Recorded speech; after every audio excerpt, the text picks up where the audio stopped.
Break के बाद आप सभी का स्वागत है। खबरों में आगे बढ़ेंगे। कुल 18,000 भारतीय नागरिक यूक्रेन से भारत लौटे हैं। ऑपरेशन गंगा के तहत 30 फ्लाइट्स यूक्रेन गई हैं। 30 फ्लाइट से 6,400 भारतीय स्वदेश वापस लौट आए हैं। अगले 24 घंटे में 18 और फ्लाइट्स भी शेड्यूल किए गए हैं। तो विदेश मंत्रालय की ओर से ये सूचना सामने आ रही है। 18 और फ्लाइट शेड्यूल किए गए हैं जो यूक्रेन से वहां पर फंसे भारतीयों को वापस भारत लेकर आएंगे।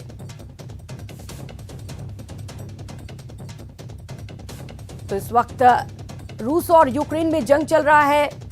कई सारे भारतीय, हजारों की संख्या में भारतीय इस वक्त यूक्रेन में फंसे हुए हैं। और पीएम नरेंद्र मोदी ने अपने संसदीय क्षेत्र वाराणसी में यूक्रेन से वापस लौटे छात्रों से मुलाकात की। छात्रों ने यूक्रेन के अपने अनुभव पीएम नरेंद्र मोदी के साथ साझा किए। पीएम से मुलाकात करने वाले छात्रों में उनके संसदीय क्षेत्र वाराणसी के लोग भी शामिल थे। इसके अलावा उत्तर प्रदेश के अन्य हिस्सों के छात्रों से भी पीएम मोदी ने बातचीत की। पीएम मोदी ने छात्रों के साथ तस्वीरें भी खिंचवाई। प्रधानमंत्री पिछले कुछ दिनों से इस मुद्दे पर अहम बैठकों की अध्यक्षता कर रहे हैं।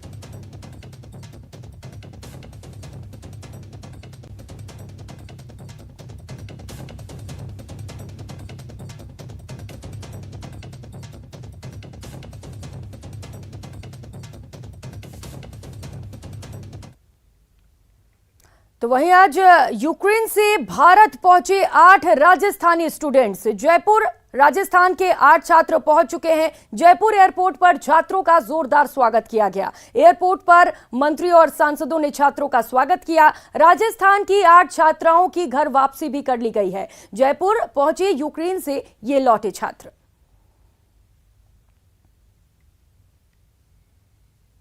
हमारे अपनी वतन पर लौट कर आए हैं। आपने देखा कि झंडा किस तरह से वो दिखा रहे हैं कि झंडे की वजह से, भारत देश की वजह से, वंदे मातरम जो हमारा एक नारा है उसकी वजह से हमारे बच्चे यहाँ तक, घर तक अपने पहुँचेंगे, आज पेरेंट्स तक।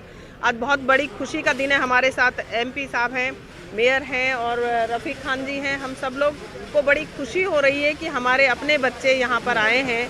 और जो हमने इनकी व्यथा सुनी, जहाँ से ये आए तो अपने भारत देश में आने के बाद इन्हें कोई किसी तरीके की परेशानी नहीं हुई। और यहाँ से आगे राजस्थान सरकार की पूरी जिम्मेदारी है, वो अपने खर्चे से बच्चों को घर तक, एक एक बच्चे को अपनी अपनी एक एक गाड़ी से घर तक पहुँचाएगी। ये राजस्थान सरकार का बहुत सराहनीय कदम है और पूरी भारत सरकार वहाँ से लाई है अपने भारतीय नागरिकों को, स्टूडेंट को, वो भी सराहनीय काम है और बड़ी खुशी का दिन है। मैं तो बच्चों की जब व्यथा सुनी तो मुझे बड़ा एकदम से दिल भर आया। तो एयरपोर्ट पर उद्योग मंत्री शकुंतला रावत ने इसकी अगवानी की। एयरपोर्ट पर छात्रों का माल्यार्पण कर स्वागत हुआ। एयरपोर्ट पर तमाम सांसद भी मौजूद रहे। तो वहीं एक और बात आपको बता दें, कोटा के लिए राहत की खबर सामने आ रही है और राहत की बात यह है कि यूक्रेन में कोटा के फंसे आधे से ज्यादा स्टूडेंट्स लौट चुके हैं और जो बच्चे अभी नहीं लौटे हैं वो भी सेफ जोन में पहुंच चुके हैं। दरअसल यूक्रेन में कोटा के 61 बच्चे थे, जिनमें से 41 भारत वापस लौट चुके हैं। जिला कलेक्टर हरि मोहन मीणा ने बताया कि 41 में से कुल 34 बच्चे कोटा में आ चुके हैं। 7 बच्चे ऐसे हैं जो कि हिंदुस्तान तो वापस लौट चुके हैं लेकिन अभी तक कोटा नहीं पहुंच पाए हैं और वे भी जल्द कोटा पहुंच जाएंगे। 20 बच्चे अभी भी देश से बाहर हैं, जिनसे लगातार सरकार संपर्क साधे हुए है। 11 बच्चे रोमानिया में हैं, 4 बच्चे पोलैंड पहुंच चुके हैं। ये बच्चे अपनी बारी का इंतजार कर रहे हैं।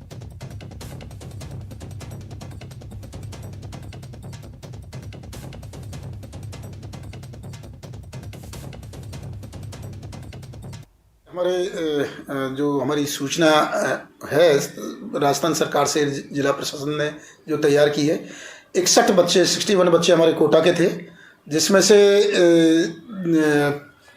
41 बच्चे, मतलब 34 तो हमारे कोटा में आ चुके हैं और 7 बच्चे जैसे आज भी आए, जो कुछ तो दिल्ली में, कुछ बच्चे जैसे कोई शायद रतलाम या इंदौर, वो अपने हिसाब से चले गए थे। तो 41 बच्चे हमारे आ चुके हैं। 20 बच्चे हमारे अभी देश से बाहर है। उसका डाटा हमारे पास है कि उनमें से जैसे 11 बच्चे रोमानिया में, 4 बच्चे पोलैंड में, इस तरीके से जो यूक्रेन से बाहर जो पड़ोसी देश है उनमें बच्चे हैं और उनको लाने की प्रक्रिया भारत सरकार भी कर रही है। राजस्थान सरकार उनके लगातार और रुक करेंगे अगली खबर का। राज्य सरकार के कर्मचारियों को मिलने वाली पुरानी पेंशन योजना के लाभ में सहकारी कर्मचारियों को शामिल नहीं करने पर all Rajasthan cooperative bank employees union और ऑफिसर्स एसोसिएशन ने नाराजगी जताई है। एसोसिएशन के नेताओं ने मुख्यमंत्री अशोक गहलोत को पत्र लिखकर राज्य के शीर्ष सहकारी बैंक, 29 जिला केंद्रीय सहकारी बैंकों, राज्य भूमि विकास बैंक, 36 पीएलडीबी बैंकों के कर्मचारियों को इस पेंशन योजना का लाभ देने की मांग की है। इनकी मांग है कि राज्य सरकार के कर्मचारियों की ही तरह सरकारी संस्थाओं के कर्मचारियों को भी सामाजिक सुरक्षा का लाभ मिलना चाहिए। कर्मचारी संगठनों का दावा है कि मांगे न माने जाने की सूरत में सहकारी बैंकों और संस्थाओं के कार्मिक सामूहिक राज्यव्यापी आंदोलन करेंगे और बात न बनी तो सरकार की सरकारी योजनाओं को ठप करने की भी धमकी दी है। स्थिति यह है कि जहां एक और राज्य के मुख्यमंत्री महोदय ने राज्य कर्मियों के लिए 2004 की पेंशन स्कीम लागू की है और कृषि बजट के अंदर प्रथम कृषि बजट में 20,000 करोड़ का फसली ऋण वितरण करने का लक्ष्य हासिल किया है, तो प्रदेश के सहकारी बैंकों के कर्मचारी और अधिकारी जो प्रदेश के सहकारी साख आंदोलन के फ्रंट लाइन वर्कर और मूल सूत्रधार हैं, जो इस 20,000 करोड़ के फसली ऋण वितरण की योजना को सफल बनाएंगे, उन कर्मचारी अधिकारियों के परिवारों को सामाजिक सुरक्षा की इस पेंशन योजना के लाभ से वंचित रखा गया। तो ये स्थिति बड़ी विरोधाभासी है कि एक ही राज्य में एक ही सरकार के मातहत दो तरह के कर्मचारियों को, एक को सामाजिक सुरक्षा का लाभ दिया गया है और दूसरे को सामाजिक सुरक्षा के आवरण से वंचित रखा गया है। और अब बात पाली की, जहां आपको दिखाएंगे पानी की किल्लत को लेकर मटका फोड़ प्रदर्शन हो रहा है और प्रदर्शन करने वाले लोग वार्ड संख्या 52 के निवासी हैं।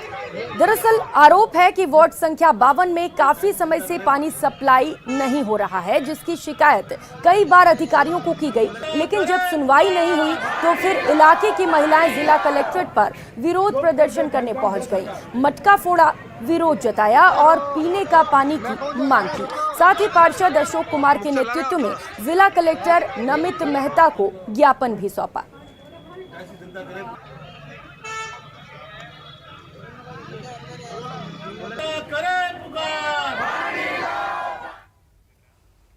और अब बात बेईमानों के खिलाफ एसीबी के एक्शन की। जयपुर में एसीबी ने कार्रवाई की। आमेर में सहायक प्रशासनिक अधिकारी को ट्रैप कर लिया गया है। 27,000 रुपए की रिश्वत लेते आरोपी को गिरफ्तार किया गया। अतिक्रमण नहीं हटाने की एवज में घूस ली गई थी। सहायक प्रशासनिक अधिकारी चंद्रशेखर गिरफ्तार हो चुका है।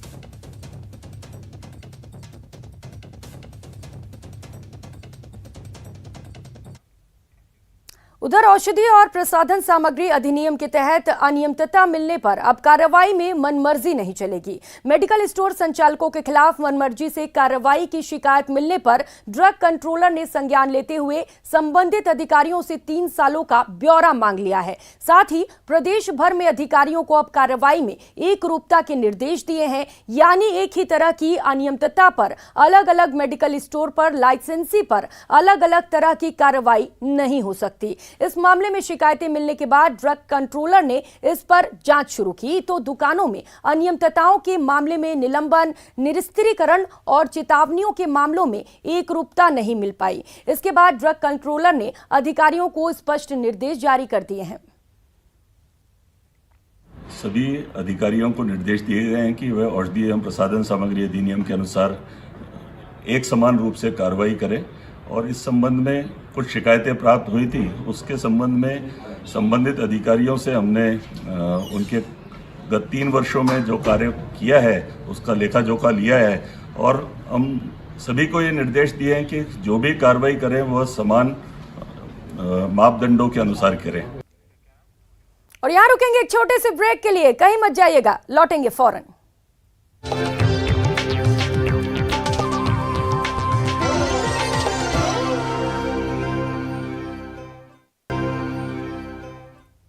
ब्रेक के बाद आप सभी का स्वागत है और अब बात झुंझुनू की, जहां पुलिस ने 7 साल से फरार चल रहे आरोपी को पकड़ने में कामयाबी हासिल की है। खास बात यह है कि आरोपी पुलिस को देखकर पैदल ही भाग निकला, लेकिन नवलगढ़ थाने की महिला एसआई कंचन और उनके साथी कांस्टेबलों ने भी हिम्मत नहीं हारी। करीब 4 किलोमीटर तक पैदल ही आरोपी का पीछा कर उसे गिरफ्तार कर लिया।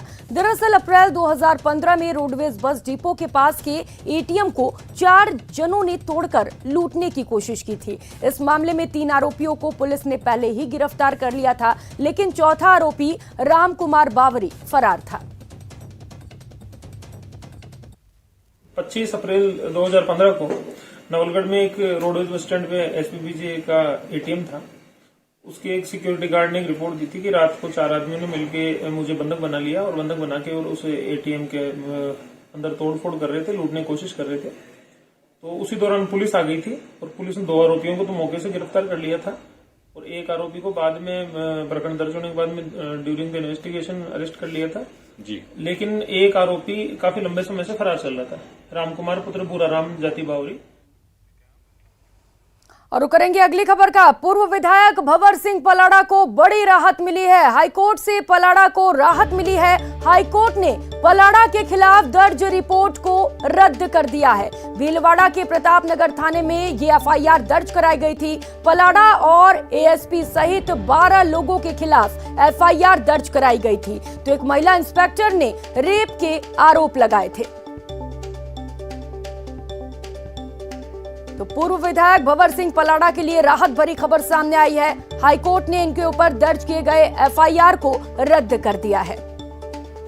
तो आपको बता दें, एक महिला इंस्पेक्टर ने इन पर रेप के आरोप लगाए थे। तो पलाड़ा सहित एएसपी और कुल 12 लोग इस मामले में शामिल थे, जिनके खिलाफ एफआईआर दर्ज की गई थी।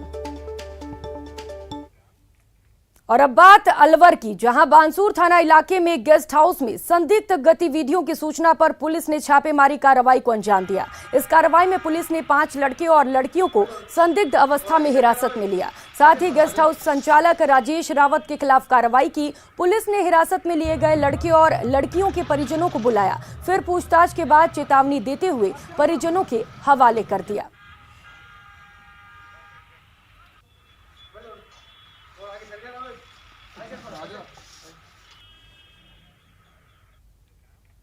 और खबरों में आगे बढ़ेंगे। जयपुर के मणिपाल विश्वविद्यालय में अंतर्राष्ट्रीय सम्मेलन आयोजित किया गया।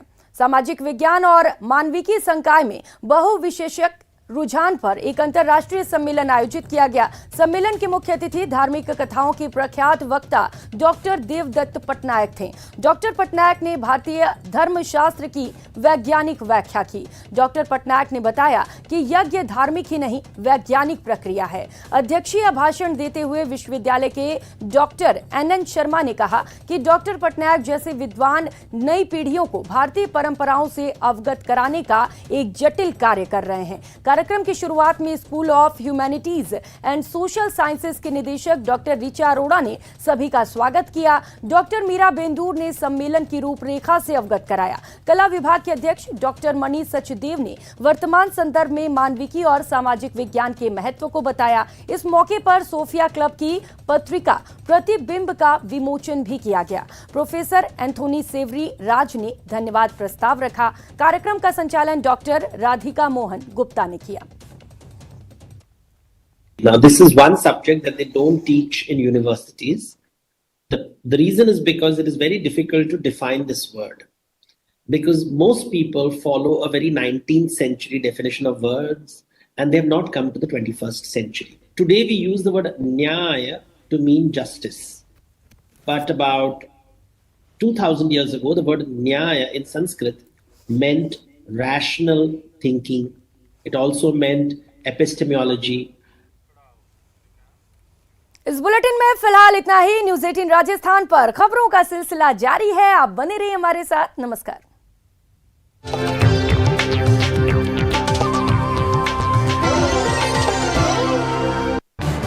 इस न्यूज हेडलाइंस के प्रायोजक पेट सफा